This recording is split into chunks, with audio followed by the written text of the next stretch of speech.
We have a guest. We have a great guest today. So who's here? We have Matthew Tilley. Now, who's Matthew Tilley? He is, you might know him already, but he is the vice president of growth marketing at Vericast. And besides for being in charge of growth, he's also a content machine, which we're going to talk about in a second. But if you don't know Vericast, you might be living under a rock somewhere. But let me tell you who they are.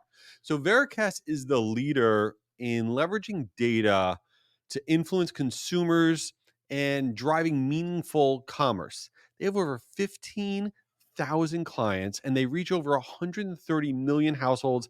And they're really big in the consumer packaged goods space, financial services, grocery, restaurant, retail sectors. They're just a huge organization and they are really fueling a lot of the consumer campaigns from a data perspective that we're all consuming on a daily basis. And here's one other fun fact about Matthew is that he is the host of a podcast called Business to Human. Now you're like, everybody has a podcast. Who cares that he's a host of a podcast? No, this podcast a few weeks ago, it reached number one in the Yes, it did. United States of America, according to Apple, the number one marketing podcast in the United States out of over 50,000 marketing podcasts. So this guy is real deal. Matthew, welcome to Do This, Not That. Hey, thank you, Jay. I'm glad to be on here, and thanks for the glowing introduction. You see, you hear his voice, you're like, wow, that dude should be number one. He just sounds cool. There you go. Oh, Yeah, of so Matthew, now that we all found out that you're cool, tell us, how course. did you become so cool? What is Matthew's origin story here? Yeah. The origin story. I actually started out from the beginning in business to business marketing. Some of it was in some government relations work early on, transitioned over into some bank work and all that. But ultimately, everything I've done has really touched on trying to connect a business relationship to another business in order to reach an end consumer. So that B2B to C kind of model has always been kind of in the background. The one thing that kind of one thread that I won't put a year to it because it makes me think I'm older than I want to be.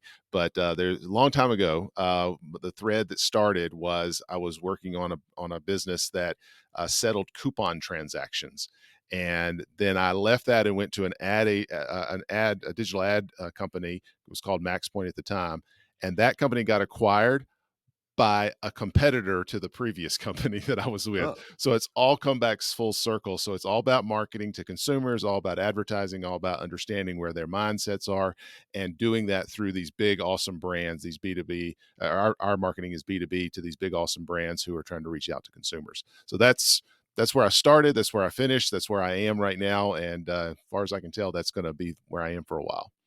so before we get into really the guts of what we're going to talk about today, I'm curious, since you've been really focusing on trying to reach the consumer for a good amount of time, Yep. right?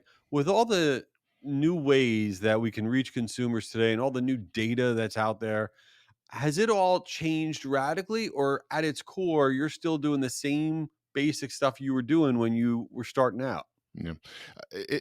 At the core, there is data has always been, or at least for the time that I've been working on this stuff, data has always been at the core of it. What is amazing, and in even the couple of decades that I've been working through there, the transformation and the tools that are available to actually leverage that data to reach out to the consumer. So there's new targeting, new tactics, new ways, new bells and whistles, if you will.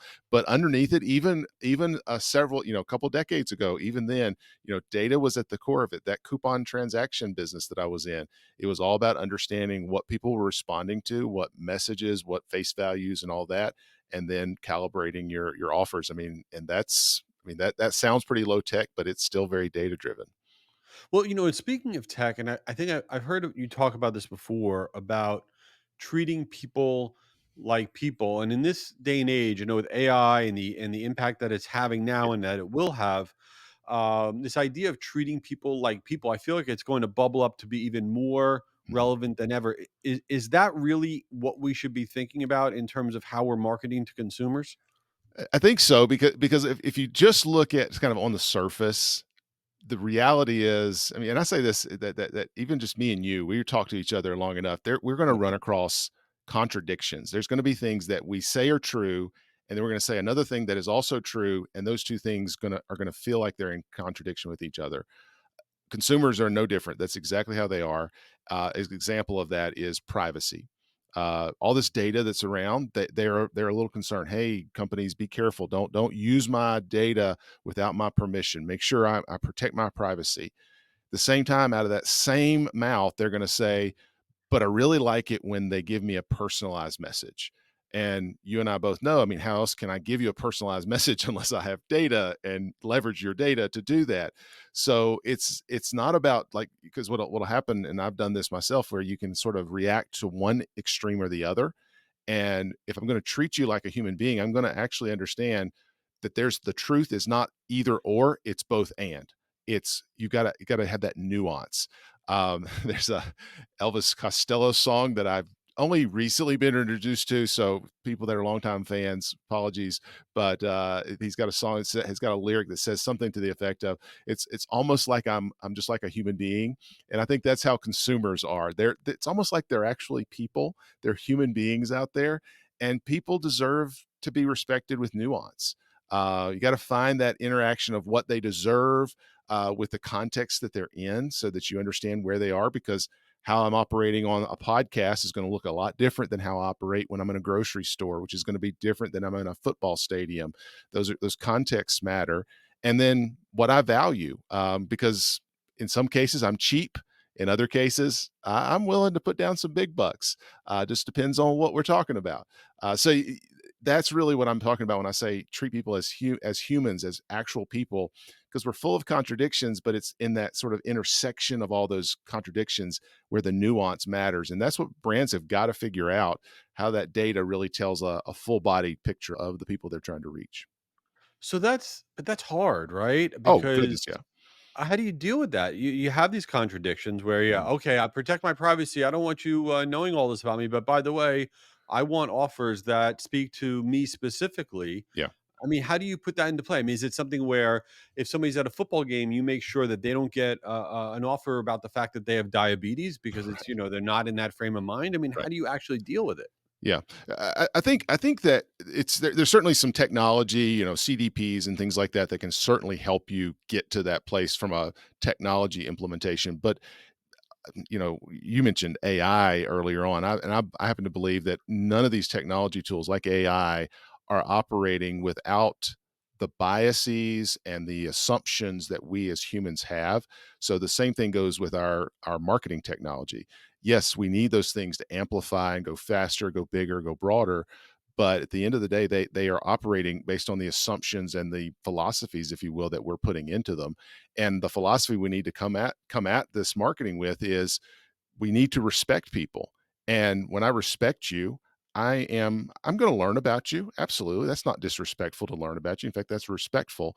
I'm going to learn about you. I'm going to kind of keep notes on you. I want to understand who this person is, but I'm not going to do that just to use you as a commodity, as some sort of resource from to extract a value out of. Instead, I'm actually going to treat you in such a way so that we're going to get a mutually beneficial. And I know that sounds so sort of high minded and all that, but that's, I mean, you know it when you meet a jerk, right? That's a Yeah, jerk. I know that's a jerk. I don't really want to talk to that guy or that gal. I'm just right. not interested in that because they're not treating you in the right way. Same thing goes with a marketer. If we can come at it from a point of view that says, listen, this person that I'm working with, they need some value out of this interaction. So I'm going to learn from them, but I'm going to use that learning for their benefit as well as mine. But it's going to be a mutually beneficial relationship, not a one-way street. I think that's how it's got to start with that philosophy. And then of course technology and tools can amplify and activate on that, but you got to start with that good philosophy. Yeah, and you know what I always find interesting in terms of, so we have a lot of data on everybody. Mhm. And I see people get upset when we tell the people the data that we have on them as opposed to using it. So what I mean by that is if you target somebody Mhm. based on their interests, Yes. they seem to be very receptive to the offer. But Right. if you tell them, hey, we know this about you, put it in the message, we know you're this age or you have this Yeah. income or whatever, they get really pissed. I mean, Right. is that line that you don't want to cross type of thing? Yeah, I think so. I mean, yeah, yeah.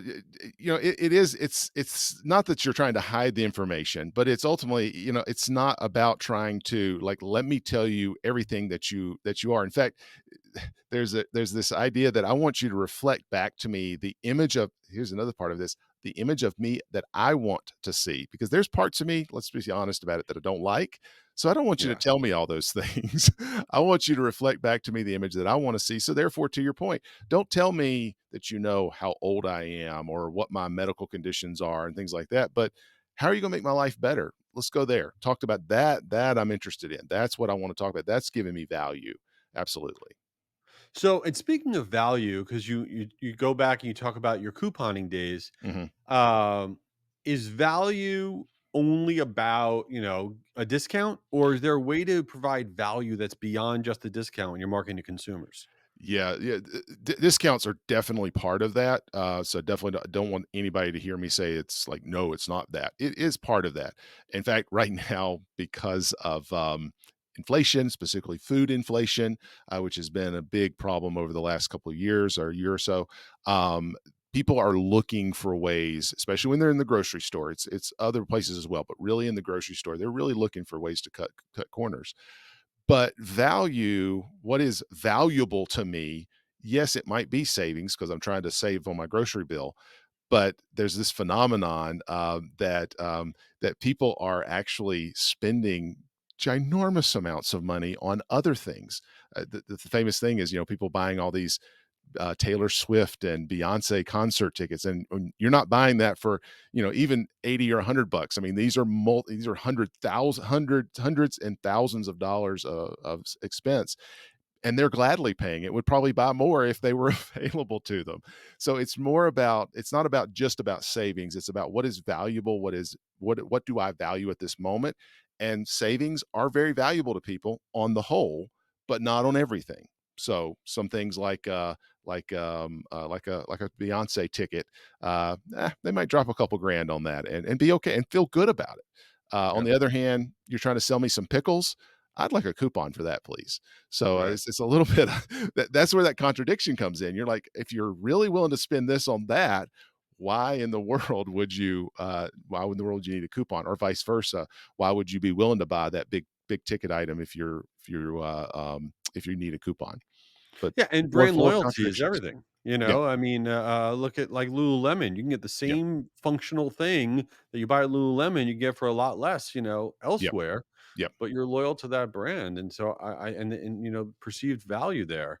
Yes. Um, let me ask you something completely out of left field here, Okay. because it's very rare I get to talk to somebody that hit number one on the podcasting charts. Okay. For Besides for sure. having a really cool voice, a lot of the listeners are marketers. Some have podcasts, some want to have podcasts. Sure.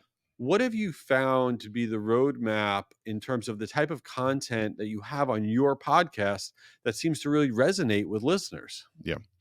The content that really resonates is I try to come into the conversations I have, and mostly I'm guest driven. So a lot like this, where you have somebody that you brought on and have an interview with, and I try to have those people tell me their victories and their failures. Now, not too many people like to talk about their failures, but in as much as I can let them share, here's a big challenge that we tried to reach, here's went right. So I love to hear them talk about those. We had somebody on talking about the beauty industry and selling cosmetics in Walmart and places like that. At the same time, I'm also talking to a fintech company on another show, talking about a fintech company that's had to launch a new brand and how they went about that. And in both cases, what I think is resonating and what I personally find fascinating is them telling those stories and just saying, here's what we went through, here's the trials and tribulations, but then being able to bring it back to, okay, now somebody who's not in your space, you're not in the beauty industry, you're not in fintech, what can we learn from that? And most of the guests that I have on really do a fantastic job of helping me connect the dots for, I'm a restaurant marketer and I'm listening to you talk about a fintech brand. How does that apply to me? And I think that's where the content really shines, is be able to get these marketing leaders to give some good, usable, broad based lessons for marketers overall. Yeah, well, I've listened, and that's exactly what it does. So I'm a big fan. And I think, you hit on something where people talking about failures. I think the most consumed content, especially on LinkedIn or on podcasts, is anything that's relatable, Yeah. and failure is like the Oh, yeah. most relatable. Isn't it We've all though? failed, right?